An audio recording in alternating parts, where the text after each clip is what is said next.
Alright guys, today we are taking a look at a beautiful piece. This is the Nell ESG liner lock knife. And it is, oh my gosh, it's beautiful. You can tell, if I catch the light correctly, that this is a full mirror polished blade. Well, full except for the where he's put his maker's mark there. But yeah, just a gorgeous knife.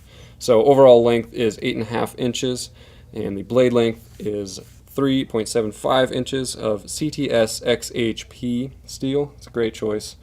A lot of high-end makers are using that now.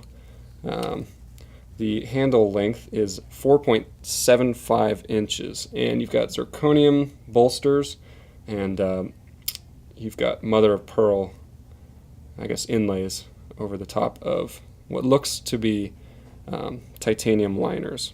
So you have a pocket clip for tip-up right-handed carry, and it's a pretty robust titanium pocket clip. And overall weight is 6.62 ounces. Here it is next to a tactical clothespin for size comparison.